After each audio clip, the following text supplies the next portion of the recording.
الحمد لله نحمده ونستعينه ونستغفره ونؤمن به ونتوكل عليه ونعوذ بالله من شرور أنفسنا ومن سيئات أعمالنا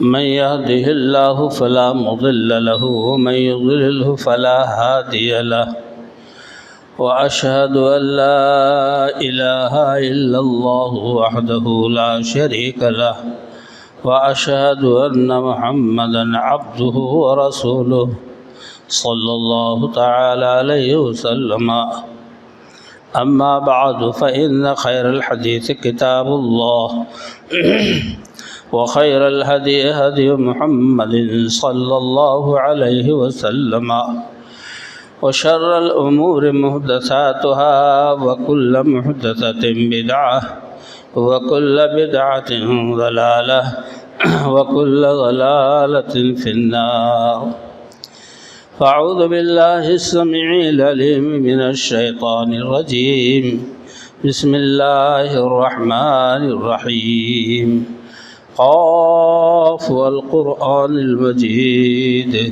بل عجبوا أن جاءهم منذر منهم فقال الكافرون هذا شيء عجيب أإذا متنا وكنا ترابا ذلك رجع بعيد قد علمنا ما تنقص الأرض منهم وعندنا كتاب حفيظ بل كذبوا بالحق لما جاءهم فهم في أمر مريج قال الله تبارك وتعالى في مقام آخر قد أفلح المؤمنون الذين هم في صلاتهم خاشعون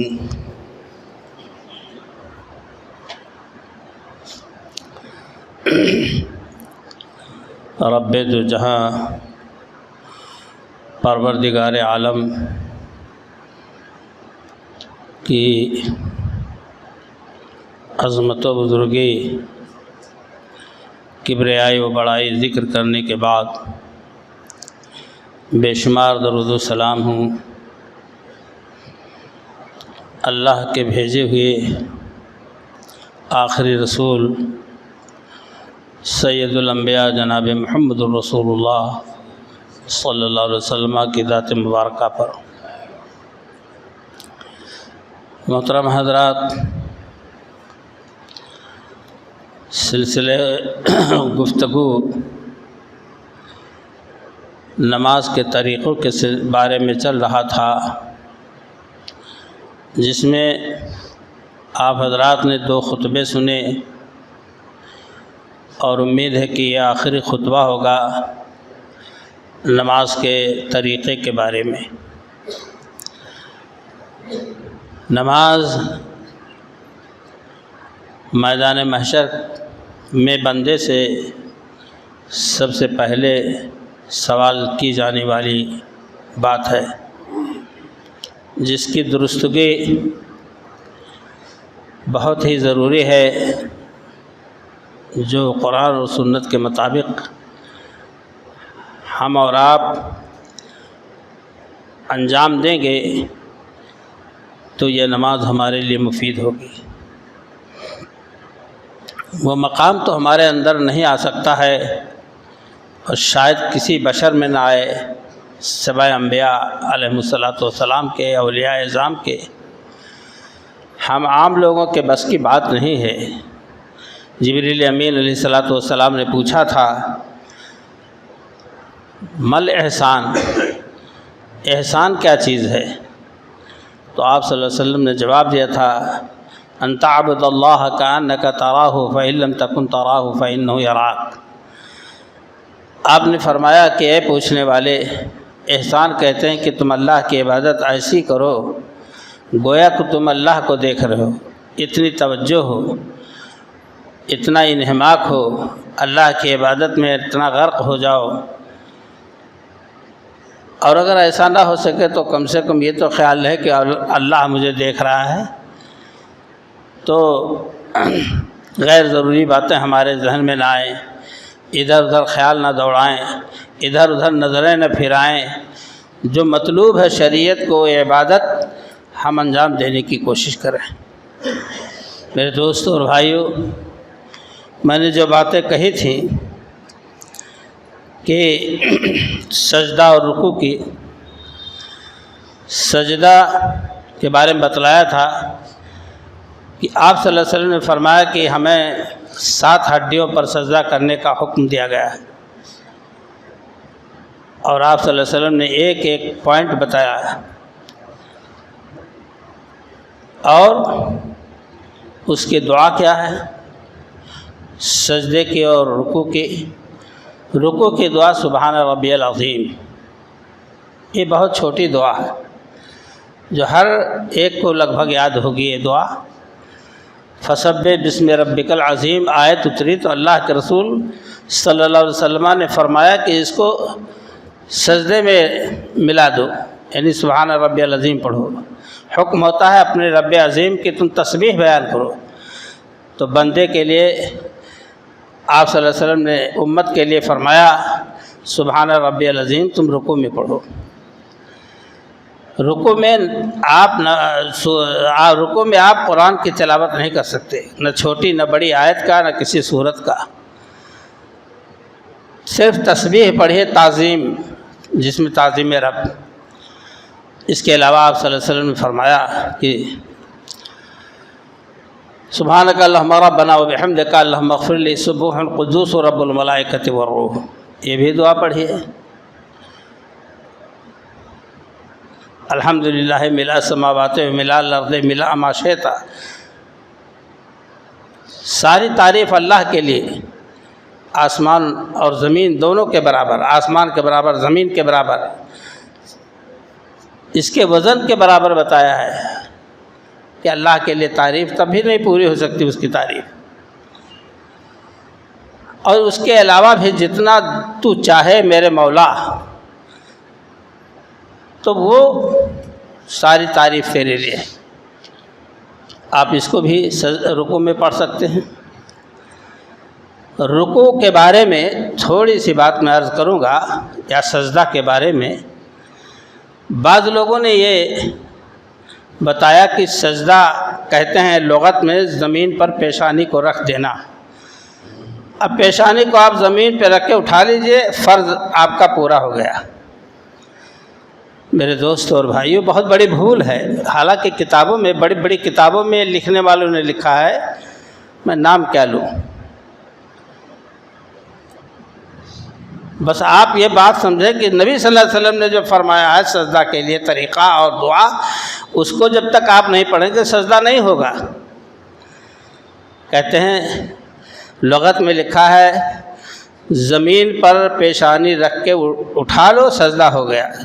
کیا آپ شریعت کے حکم سے نماز پڑھ رہے ہیں کہ لغت اور ڈکشنری کے حساب سے آپ نماز پڑھ رہے ہیں؟ اسی چیز نے بعض فرقے کو اس بات پر آمادہ کیا سجدہ کرو، زمین پر رکھو اٹھاؤ، زمین پر رکھو اٹھاؤ، جھکو اٹھو۔ اسی چیز نے گمراہ کیا ہے سنت رسول صلی اللہ علیہ وسلم سے۔ آپ اس کو سمجھ لیں، دل میں بٹھا لیں۔ اسی ایک جملے نے کہ سجدہ کہتے ہیں زمین پر پیشانی کو رکھ کے اٹھا لینا، فرض پورا ہو گیا۔ اللہ کے رسول صلی اللہ علیہ وسلم نے ایسے شخص کو بلایا اور کہا تو نے نماز ہی نہیں پڑھی، آپ سن چکے حدیث۔ اور سجدے میں اور رکوع میں پیٹھ برابر ہو، نہ سر جھکا ہوا ہو نہ سر اٹھا ہوا ہو، بالکل برابر سرابر ہو۔ یہ کوہنیاں تنی ہوئی ہوں، گھٹنے کو آپ پکڑے ہوئے ہوں، ایسا نہیں کہ رکھے ہوئے ہوں، پکڑے ہوئے ہوں۔ یہ ہے رکوع۔ سجدے میں آپ جائیں تو آپ کے ہاتھ زمین پر نہ بچھیں، یہ کوہنیاں ران سے نہ ملیں، پیٹ اور ران نہ ملیں، ہر ایک عضو ایک دوسرے سے جدا ہو۔ یہ جب ممکن ہے جب آپ سجدہ سر بڑھا کر کے رکھیں گے پیشانی، اور جب سمٹ کے کریں گے تو سب بٹور کے ایک دم گٹھری ہو جائے گا بدن، سجدہ نہیں ادا ہوگا۔ اور اس میں آپ پڑھیں سبحان ربی الاعلیٰ۔ سبحانک اللہم ربنا وبحمدک اللہم اغفر لی سبوح قدوس رب الملائکۃ والروح۔ اور سجدے میں جو بھی دعا کرنا چاہیں آپ اللہ سے کریں، جس قدر بھی دعا کرنا چاہیں کریں۔ یہ اللہ کے رسول صلی اللہ علیہ وسلم نے ہم کو اور آپ کو بتلایا ہے، 3 بار 5 بار 7 بار، یہ کم سے کم 3 بار سبحان ربی العظیم، سبحان ربی الاعلیٰ، رکوع میں سبحان ربی العظیم، سجدے میں سبحان ربی الاعلیٰ۔ میرے دوستوں اور بھائیوں، جب آپ رکوع سے سر اٹھائیں تو سمع اللہ لمن حمدہ کہیں، ربنا ولک الحمد کہیں، ربنا لک الحمد کہیں، اللہم ربنا ولک الحمد کہیں۔ آپ صلی اللہ علیہ وسلم نے ایک بار نماز پڑھاتے ہوئے، صحابہ کہتے ہیں ہم آپ کے پیچھے نماز پڑھ رہے تھے، آپ نے رکوع کی، رکوع کے بعد آپ کھڑے ہوئے اور سمع اللہ لمن حمدہ فرمایا، تو جانتے ہو ایک شخص جو آپ کے پیچھے کھڑے تھے نماز میں، انہوں نے کہا ربنا ولک الحمد حمدا کثیرا طیبا مبارکا فیہ۔ آپ صلی اللہ علیہ وسلم نے کبھی نہیں فرمایا تھا ربنا ولک الحمد، اللہم ربنا لک الحمد۔ اس کے بعد انہوں نے کیا پڑھا؟ ربنا ولک الحمد حمدا کثیرا طیبا مبارکا فیہ۔ بڑی لمبی دعا ہو گئی۔ آپ نے سلام پھیرا، آپ مقتدیوں کی طرف متوجہ ہوئی، آپ نے پوچھا کہ کون شخص ہے جس نے ابھی اس طرح سے پڑھا ہے؟ من المتکلم آنفا، ابھی کس نے بات کی ہے اس طرح کی؟ تو اس آدمی نے کہا اللہ کے رسول میں ہوں۔ کہا 30 سے زائد فرشتے، اب حضور صلی اللہ علیہ وسلم تصدیق فرما رہے ہیں، اس پر آپ غور کیجئے، نہیں بھول جائیں تو کہیں صحابی نے ایک کام کیا تھا، حضور نے اس کو تسلیم کیا۔ نبی صلی اللہ علیہ وسلم تسلیم کرتے ہوئے، تصدیق کرتے ہوئے آپ فرماتے ہیں کہ 30 سے زائد فرشتے اس کا ثواب لینے کے لیے اور لکھنے کے لیے دوڑ پڑے کہ سب سے پہلے دیکھو کون اس ثواب کو لکھتا ہے۔ اتنی تعریف آپ نے فرمائی۔ آج ہمارے یہاں کیا ہے؟ رکوع سے برابر کھڑے نہیں ہوئے، اللہم ربنا ولک الحمد نہیں، اور ادھر سجدے میں پہنچے ہوئے ہیں۔ یہ نماز کیا ہے؟ بالکل کھلواڑ، ایک بوجھ ہے جس کو کہیں اٹھا کے پھینک دینا چاہتے ہیں سب لوگ۔ ذمہ داری سے جلدی سے سبکدوش ہو جاؤ، بس کام تمام، وہاں ثواب نہیں مطلوب ہوتا ہے۔ ثواب مطلوب ہو تو ہماری نمازیں کم سے کم 2 رکعت کی نماز 4-5 منٹ لگ جائے۔ عرض ہے کہ آپ ہم اللہ کے رسول جناب محمد رسول اللہ صلی اللہ علیہ وسلم کے فرمان کے مطابق آپ نے فرمایا اذا قال الامام سمع اللہ لمن حمدہ فقولوا ربنا لک الحمد، تو تم کہو اللہم ربنا لک الحمد۔ اسی وقت فرشتے بھی کہتے ہیں جو نماز میں رہتے ہیں، تمہاری آواز دعا فرشتوں کی دعا اور آواز سے موافقت کر جائے گی، اللہ تعالیٰ پچھلے گناہوں کو بخش دے گا۔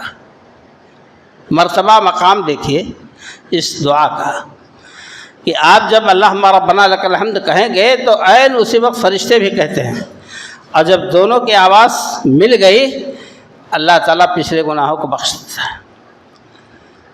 میرے دوست اور بھائیوں، اللہ کے یہاں کوئی کمی تو ہے نہیں، وہ رب کریم ارحم الراحمین ہماری نیت کرنے پر ثواب لکھ دیتا ہے کہ بندے نے ایک نیک کام کا ارادہ کیا، اور جب آپ کر گزرتے ہیں تو جیسی نیکی ہو چھوٹی بڑی 7 سے لے کر 700 گنا تک اس سے بھی زیادہ ثواب عطا فرماتا ہے۔ ہم ثواب کے حصول کے لیے دوڑیں، اللہ کے رضا اور خوشنودی کے لیے۔ آپ صلی اللہ علیہ وسلم نے جو تعلیمات ہم کو نماز کے سلسلے میں دی ہیں ان کو ہم اور آپ اپنانے کی کوشش کریں، اور عین سنت رسول کے مطابق نمازوں کے ادا۔ حضرت شقیق رضی اللہ تعالیٰ عنہ سے روایت ہے کہ حذیفہ رضی اللہ تعالیٰ عنہ نے ایک شخص کو دیکھا، غور سے سن لیجئے بھائی، اس طرح سے کام کرنے والے لوگ کہ لا یتم رکوعہ ولا سجودہ ولا سجودہ فلما قضا صلاتہ دعا، جب اس نے نماز پوری کی، جو جلدی جلدی، نہ رکوع پوری نہ سجدہ پورا نہ رکوع پورا، جب وہ نماز پھر پڑھ لیا، سلام پھیرا تو اس کو بلایا ادھر آ۔ جب وہ قریب آیا تو آپ نے اس سے کیا کہا کہ ما صلیتا، تم نے تو نماز پڑھی ہی نہیں۔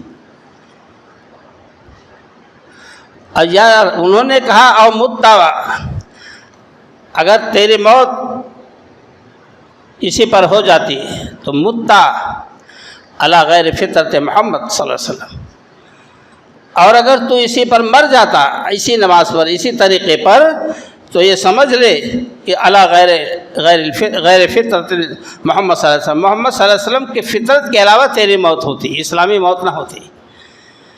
اب آج کتنے لوگ ہیں نہ رکوع پورا نہ سجدہ پورا نہ دعائیں پوری، مار رہے ہیں کھٹا کھٹ۔ آپ اس حدیث کے تناظر میں دیکھیں، غور کریں، مقابلہ کریں کہ کیا ہماری نمازوں میں کچھ ہے؟ ہاں؟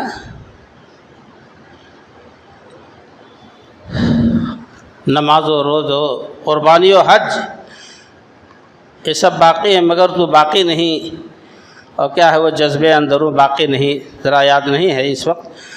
میں عرض کر رہا تھا کہ اس شخص کو حضرت حذیفہ رضی اللہ تعالیٰ عنہ نے کہا کہ اگر تو اسی پر موت ہو جاتی، تیری مر جاتا، تو علی غیر الفطرت محمد صلی اللہ علیہ وسلم، محمد صلی اللہ علیہ وسلم کے طور طریقے کے خلاف تیری موت ہوتی۔ اتنا بڑا چیلنج۔ آج کتنے لوگ ہیں جو نماز کو توڑ مروڑ کر گٹھری بنا کر اس کو رکھ دیتے ہیں۔ سنت رسول کی کوئی پرواہ نہیں بھائی، چاہے ہمارے اہل حدیث حضرات ہوں، کوئی رفع الیدین اس طرح کرتا ہے، یہ ہو گیا رفع الیدین، کوئی ایسا کرتا ہے، یہ رفع الیدین حذو منکبہ دونوں مونڈھوں کے مقابل میں ہو، اور شہمتا اذنہ یا کانوں کے لو کے برابر ہو، انگلیاں سر سے اوپر نہیں بھائی، جیسا کہ لوگ کرتے ہیں یہاں تک۔ کہیں اتنی زیادتی کہ شریعت کے حد کو پھاند دیا، اور کہیں اتنی کمی کہ شریعت کے حد تک پہنچے ہی نہیں۔ دونوں طرف قصور ہے۔ میں دونوں حضرات کو خطاب کرتا ہوں، امانت ہے میرے ذمے، کہیں دھوکہ ہوا، کہیں کم وہ ہوا، جان بوجھ کر کے غلط کیا تو پکڑ میری ہوگی۔ تو رفع الیدین کے بارے میں کتنی حدیثیں آئیں آپ نے سنی، اور اس طرح سے رفع الیدین نیت باندھ لیا، اس طرح سے رفع الیدین ایسے اٹھایا، ایسے کر لیا۔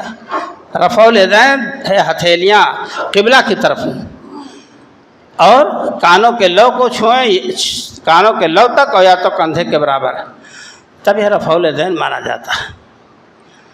یہی ساری خامیات ہوتی ہیں۔ تو اس شخص کو حضرت حذیفہ رضی اللہ تعالیٰ عنہ نے کہا کہ اگر تو اسی پر مر جاتا تو نبی صلی اللہ علیہ وسلم کے سنت کے خلاف تیری موت ہوتی۔ بہرحال میرے دوستوں اور بھائیوں، دونوں سجدوں کے بیچ میں ہم جو دعا پڑھتے ہیں، یہ دعائیں ہیں جو آپ کو روک سکتی ہیں۔ سجدے میں سر رکھا، اٹھایا، پھر رکھا، ہاں، بہت بڑی کوتاہی ہے نماز کو لے کر کے۔ آپ صلی اللہ علیہ وسلم نے فرمایا کہ جب سر اٹھاؤ سجدے سے تو دوسرا سجدہ کرنے سے پہلے جب بیٹھتے ہو تو اس کو جلسہ کہتے ہیں شریعت کی زبان میں۔ اس جلسے میں جب بیٹھو، بیٹھک میں، تو اللہم اغفر لی وارحمنی واہدنی وعافنی وارزقنی، اور بعض روایتوں میں آتا ہے اللہم اغفر لی، اللہم اغفر لی، اللہم اغفر لی، 3 بار کہہ لو۔ 3 بار کہنے میں بھی وقت لگے گا، اور پوری دعا پڑھنے میں بھی وقت لگے گا، اور آپ کو سجدے سے اٹھ کے برابر بیٹھ کر کے پڑھنا پڑے گا، ہر ہڈی اپنے جگہ پر آ جائے۔ کتنی بڑی دعا مانگی ہے آپ نے اگر یاد کر رکھا ہے تو، کہ اے اللہ مجھے بخش دے، اے اللہ ہم پر رحم فرما، اے اللہ مجھے ہدایت دے، اے اللہ ہمیں روزی دے۔ 4-5 چیزوں کو آپ نے اپنے مولا سے مانگا ہے جس کا کوئی جواب نہیں. پوری زندگی آپ کی گھر گئی. آخرت کو بنانے سنوارنے کا سوال، دنیا میں عافیت کا سوال، روزی کا سوال، کچھ بچا نہیں ہے. اور آپ اتنی بڑی دعا چھوڑ کر کے آپ فٹافٹ میرے دوستوں اور بھائیوں، بہت بڑی خرابی ہے. اور جب آپ 2 رکعت پڑھ لیں تو آپ تشہد میں بیٹھیں تو پاؤں کے پنجے پر بیٹھیں، پاؤں کے اوپر بیٹھیں. 2 رکعت پڑھ کر کے التحیات للہ والصلوات والطیبات والسلام علیک ایھا النبی ورحمۃ اللہ وبرکاتہ، السلام علینا وعلی عباد اللہ الصالحین، اشہد ان لا الہ الا اللہ وحدہ لا شریک لہ واشہد ان محمدا عبدہ. آپ صلی اللہ علیہ وسلم نے صحابہ سے سنا کہ وہ کیا پڑھتے تھے. جب تشہد میں بیٹھتے تو کہتے السلام علی اللہ من قبل عبادہ، اللہ کو سلام ہو تمام بندوں کی طرف سے. نادان تھے، شریعت سے ناواقف تھے، تو ان لوگوں نے سمجھا ایسے ہم لوگ کہیں کہ السلام علی اللہ قبلہ من عبادہ، اللہ کے تمام بندوں کی طرف سے سلامتی ہو اللہ پر. السلام علی جبرائیل، السلام علی میکائیل، السلام علی فلان، جبرائیل پر، میکائیل پر، فلاں پر اللہ تعالیٰ کی سلامتی ان پر. کہتے ہیں کہ فلما انصرف النبی صلی اللہ علیہ وسلم اقبل علینا بوجہہ، حضور صلی اللہ علیہ وسلم جب نماز سے فارغ ہوئے، سلام پھیر دیا تو آپ متوجہ ہوئے مقتدیوں کی طرف. تو آپ نے فرمایا کہ لا تقولوا السلام علی اللہ فإن اللہ هو السلام، السلام علی اللہ نہ کہو، اللہ تو سراپا سلام ہے، اس کو تمہارے سلام کی ضرورت نہیں. اور نہ فلاں کہو، نہ جبرائیل کہو، نہ میکائیل کہو، بلکہ جو تشہد میں بیٹھے وہ یہ کہے التحیات للہ والصلوات والطیبات السلام علیک ایھا النبی ورحمۃ اللہ وبرکاتہ. پوری دعا آپ نے پڑھ کے سنائی. صحابہ کرام کہتے ہیں کہ اللہ کے رسول جناب محمد رسول اللہ صلی اللہ علیہ وسلم ہم لوگوں کو تشہد سکھاتے تھے جیسے صورتیں ہم لوگوں کو آپ سکھاتے تھے. کما یعلمنا السورہ سورۃ القرآن، اس طرح سے ہمیں تشہد سناتے سکھاتے. عبداللہ بن مسعود کہتے ہیں اللہ کے رسول صلی اللہ علیہ وسلم نے میرا ہاتھ پکڑا، اخذا بیدی وکفی بین کفئی، آپ کے دونوں ہتھیلیوں کے درمیان میری ہتھیلی تھی، ایسے پکڑے ہوئے تھے، اور مجھے سکھا رہے تھے تشہد التحیات. جب کوئی کسی کو بڑا کسی چھوٹے کو سمجھاتا ہے تو یا تو کندھے پہ ہاتھ رکھ لے یا تو ایسے ہاتھ ملا کے اور سمجھائے پکڑ کے. آپ صلی اللہ علیہ وسلم نے انہیں تحیات سکھایا. اس قوم کا کہاں تک کیا رونا رویا جائے گا. بوڑھے ہو گئے، انہیں نماز نہیں آتی، دعا نہیں آتی.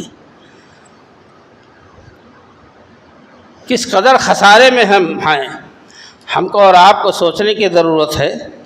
تو آپ صلی اللہ علیہ وسلم نے فرمایا کہ جب تم اتنا کہہ لو گے وعلی عباد اللہ الصالحین تک، فإنه اذا قال ذلك اصاب كل عبد صالح في السماء والارض، آپ نے فرمایا جب ایسا پڑھو گے وعلی عباد اللہ الصالحین، اے اللہ تیرے نیک بندوں پر یہ سلامتی ہو، تو ہر بندے پر یہ دعا پہنچے گی جو آسمان میں ہے چاہے زمین میں ہو، کہیں بھی ہو. اب آسمان میں تو جو بندے ہیں فرشتے ہیں، جبرائیل میکائیل ہیں، اور آج کل بہت سے بندے آسمان میں اڑتے ہیں. آپ کا فرمان بہت فلسفیانہ حکیمانہ ہے. جو آسمان میں تیر رہے ہیں، فلائٹ ہو رہی ہے، ان بندوں کو پر بھی سلامتی ہے. مسلمان بھائی ہیں، نمازی ہیں، اور خدا رسیدہ برگزیدہ ہیں. آپ صلی اللہ علیہ وسلم فرماتے ثم لا يتأخر من الدعاء عجبه الیہ فیدعو، کہتے ہیں اس کے بعد وہ چاہیے کہ اپنی پسندیدہ دعا اللہ سے کرے، دعا کرے کہ اے اللہ مجھے یہ چیز عطا فرما. اللہ قبول فرمائے گا۔ تو التحیات للہ وصلوات و طیبات کے بعد جب سلام پھیرنا ہوتا ہے 2 رکعت اور پڑھ کر کے، تو اس میں جو بیٹھا جاتا ہے تو بائیں پاؤں کا پنجہ اور یہ جو ہے بایاں پاؤں پورا، اس کا آدھا حصہ داہنے پاؤں کی پنڈلی کی طرف نکالیں اور داہنے پاؤں کا پنجہ زمین پر رکھے، انگلیاں مڑی ہوئی ہوں پیر کی قبلہ کی طرف، اور آرام سے آپ بیٹھیں اور تحیات درود۔ اور جانتے ہو اس کے بعد حضرت ابوبکر صدیق رضی اللہ تعالیٰ عنہ کو آپ نے فرمایا کہ اے ابوبکر، ہر نماز کے بعد یعنی درود شریف کے بعد یہ دعا پڑھو، اللہم انی ظلمت نفسی ظلما کثیرا ولا یغفر الذنوب الا انت فاغفر لی مغفرۃ من عندک وارحمنی انک انت الغفور الرحیم، اللہم انی اعوذ بک من عذاب جہنم وعذاب القبر واعوذ بک من فتنۃ المسیح الدجال واعوذ بک من فتنۃ المحیا وفتنۃ الممات، اللہم انی اعوذ بک من المعصم والمغرم۔ آپ صلی اللہ علیہ وسلم نے اپنے صحابہ کرام کو نماز کے تعلق سے ایک ایک بات بتلا دی ہے۔ اس میں تو خسارہ نقصان نہیں آنے دینا چاہیے، یہی متاع زندگی ہے، یہی سامان آخرت ہے، یہی نجات کا ذریعہ ہے۔ کتنی بار اس حدیث کو آپ لوگ سن چکے ہیں۔ اول ما یحاسب به العبد یوم القیامۃ الصلاۃ فاذا صلحت صلح سائر اعماله واذا فسدت فسد سائر اعماله، کہ جب نماز صحیح ہے تو سارے اعمال صحیح ہیں بھائی، نماز کے علاوہ زکوٰۃ، حج، قربانی وغیرہ ذالک۔ کل ایک صاحب نے یا پرسوں ایک صاحب نے سوال کیا، اگر کوئی نمازی نہیں ہے قربانی کر رہا ہے تو اس کا فائدہ اس کو ملے گا، اس کا ثواب ملے گا؟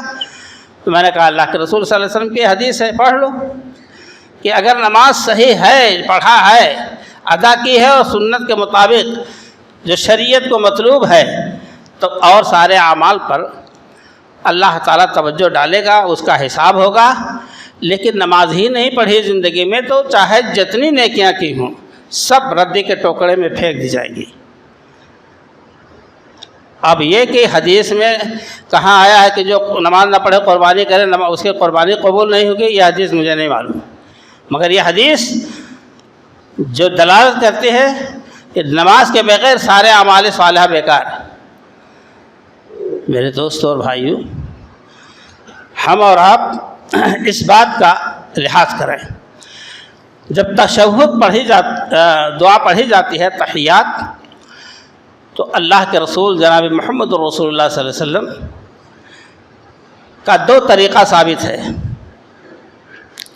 آپ صلی اللہ علیہ وسلم بیٹھتے تھے داہنے ہاتھ کو داہنے ران پر، بائیں ہاتھ کو بائیں ران پر، اور تشہد شروع کرنے کے وقت ہی ایسے آپ 53 کا عقد لگاتے، یہ 5 ہے اور ادھر ہے، کل ملا کے 53 کا عقد آپ نے بتلایا، اور انگلی شروع سے اشارہ فرماتے اور حرکت دیتے، ایک روایت ہے اس کو حرکت دیتے، اور آپ صلی اللہ علیہ وسلم فرماتے یہ شیطان پر بہت بڑا بھاری ہے، اس کے کچوکا لگتا ہے جیسے بلم بھالا، سمجھ لو۔ تو آپ صلی اللہ علیہ وسلم حرکت فرماتے شہادت کی انگلی، اور دوسری روایت میں کہ اشارہ کرتے تھے، حرکت نہیں فرماتے تھے۔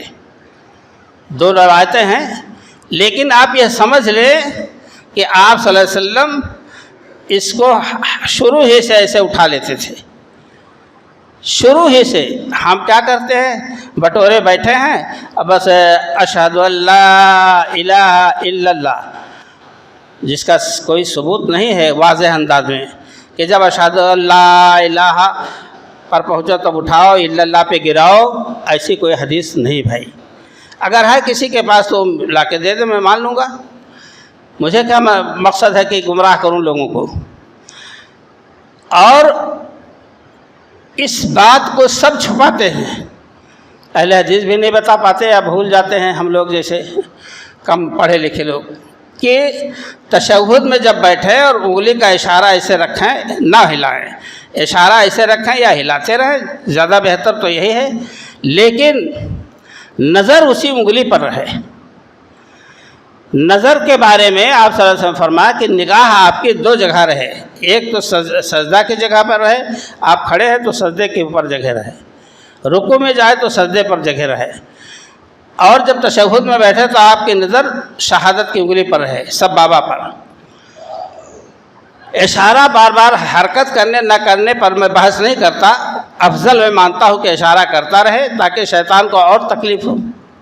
بہرحال میرے دوستوں اور بھائیوں، لیکن شروع ہی سے انگلی کا اٹھانا یہی صحیح عمل ہے، اور آپ کی نگاہ اسی انگلی پر رہے، اور جب آپ سجدے سے سر اٹھائیں تو آپ کی نگاہ وہیں سجدے کی جگہ پر ہو، رکوع میں جائیں تو سجدے کی جگہ پر ہو۔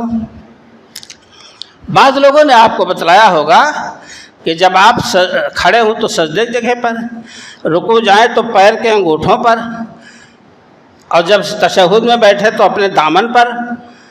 یہ بناوٹی باتیں ہیں بھائی۔ دنیا کا سب سے بڑا محدث نہیں، مفکر، محدث کہاں یہ کہے گا کہ حدیث کے خلاف کوئی مسئلہ بتا دے؟ جس کو آپ مفکر اسلام، فقیہ امت کہیں، ان لوگوں کو بھی یہ حق نہیں ہے کہ دین میں قدر بیعت کر سکیں، اور وہی لوگ بتا دیتے ہیں اور چھوٹے بیچارے مقتدی اسی پر عمل کرتے ہیں۔ نظر ہماری نماز میں دو جگہ، ایک تو سیدھے تشہد، تحیات اور درود شریف پڑھتے وقت اس پر رہے، اور نماز کے اور بقیہ ارکان میں ادا کرتے ہوئے سجدہ کی جگہ پر نگاہ رہے۔ اس کے بعد نمبر آتا ہے السلام علیکم ورحمۃ اللہ وبرکاتہ کا، جہاں سے نماز کا اختتام ہوتا ہے۔ آپ صلی اللہ علیہ وسلم نے فرمایا کہ تحریم و تکبیر و تحلیل و تسلیم، نماز کی ابتدا اللہ اکبر سے، آپ نے کہا اللہ اکبر، نماز شروع، اور جب آپ نے سلام پھیر دیا تو جو چیزیں آپ کے لیے ناجائز تھیں، کسی سے گفتگو کرنا، کوئی چیز کھانا پینا، اس نماز کی حالت میں اب آپ کے لیے وہ حلال، گفتگو کر سکتے ہیں، کہیں جا سکتے ہیں، آ سکتے ہیں۔ تو تحریم و تکبیر و تحلیل و تسلیم، السلام علیکم ورحمۃ اللہ، السلام علیکم ورحمۃ اللہ نبی صلی اللہ علیہ وسلم فرماتے، اور پورا چہرہ مبارک داہنے طرف پھیرتے، سب لوگ آپ کے چہرے مبارک کو دیکھتے، پھر بائیں طرف پھیرتے تو مکمل ایسا نہیں السلام علیکم السلام علیکم، وہ السلام علیکم رحمۃ اللہ، السلام علیکم رحمۃ اللہ۔ سنت کے مطابق ہمارا آپ کا عمل ہو اماموں کا، اگرچہ وہ چہرہ ہمارا نہیں ہو سکتا ہے، وہ روشن بابرکت مبارک مقدس چہرہ نبی ہی کا تھا۔ صحابہ ترستے تھے کہ اللہ کے رسول صلی اللہ علیہ وسلم کبھی کبھار ہماری طرف بیٹھ جائیں سلام پھیرنے کے بعد رخ کر کے۔ تو نماز ان سے نکلنا ایک وجہ، السلام علیکم ورحمۃ اللہ وبرکاتہ، السلام علیکم ورحمۃ اللہ، یہ جملہ۔ میرے دوستوں اور بھائیوں، اب اگر کوئی کہے کہ آپ نے تحیات پڑھ لیا، درود شریف پڑھ لیا اور دعائیں پڑھ لی، اب نماز سے نکلنا ہے، تو کسی کو آواز دے دو، اے بیٹا ادھر آؤ، بابو ادھر آؤ، بھیا کہاں کر رہے ہو؟ تو نماز کے خلاف آپ نے بات کی ہے، سلام نہیں پھیرا ہے، آپ کہتے ہیں ہمیں نماز سے نکلنا ہے، تو نماز کے خلاف کوئی کارروائی کر لیں، بس نماز سے فارغ ہو گئے کہ نماز باطل ہو گئی، نماز باطل ہو گئی۔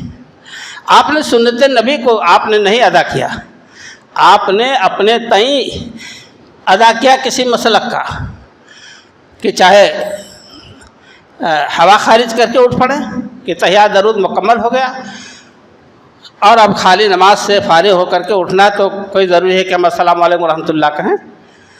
اللہ کے رسول صلی اللہ علیہ وسلم کی حدیث پاک طریقہ کار سے انکار کی بہت گھناؤنی صورت ہے۔ میں بار بار اس لیے کہہ رہا ہوں کہ مجھے آپ سے محبت ہے، عداوت نہیں ہے، ہمیں آپ سے لگاؤ ہے اور بگاڑ نہیں ہے، اسی لیے تو ہم ایک ایک گھنٹہ، دو دو، ڈیڑھ ڈیڑھ گھنٹہ مطالعہ کر کے، مطالعے کے بعد ذہن نشین کر کے اس کے بعد کاغذ پہ لاتے ہیں۔ میں صبح اٹھتا ہوں تو مجھے ایک فکر ہے، خطبہ، اور جب میں خطبے سے فارغ ہو جاتا ہوں الحمدللہ، تب میرے دل میں دل اور جی میں جی آتا ہے کہ میں نے اللہ کی امانت کو، نبی صلی اللہ علیہ وسلم کی امانت کو ہم نے لوگوں تک پہنچا دیا۔ برادران اسلام، ہر ایک عالم خطیب کی ذمہ داری ہے، اور انشاءاللہ ماشاءاللہ علماء اسی طرح سے خطاب کرتے ہیں، ایک ایک پوائنٹ پر حدیث، ایک ایک پوائنٹ پر آیت کریمہ، پیش کر کے عوام کو سمجھاتے ہیں۔ اب ذمہ داری تو ہماری آپ کی ہے کہ ہم نے کہاں تک سیکھا کہاں تک نہیں۔ میرے دوستوں اور بھائیوں، السلام علیکم رحمۃ اللہ کے بعد پھر وہ دعائیں ہیں جو آپ کے چارٹ لگا ہوا ہے، اللہ اکبر، استغفر اللہ استغفر اللہ، وہ پوری دعائیں، تسبیحات، آپ ان کو یاد کر لیں۔ نماز فرض کے بعد یہ دعائیں پڑھی جائیں گی، سنت کے بعد نہیں، نفل کے بعد نہیں۔ اللہ تعالیٰ سے دعا ہے کہ رب کائنات ہم تمام لوگوں کو کتاب و سنت کے مطابق اعمال کے انجام دینے کی توفیق عطا فرمائے۔ بہت بڑی کمی ہے، اس کمی کو ہم دور کریں۔ کتنے لوگ ہیں جنازہ کی نماز میں جاتے ہیں، 90-95%، بہت روئے، بہت گڑ گڑائے، سینہ پیٹا، سر پیٹا،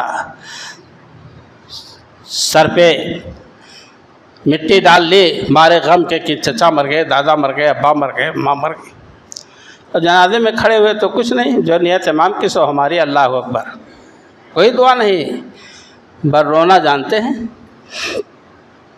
اللہ تعالی ہم سب کی دعاؤں کو قبول فرمائے اور جذبہ دینی عطا فرمائے۔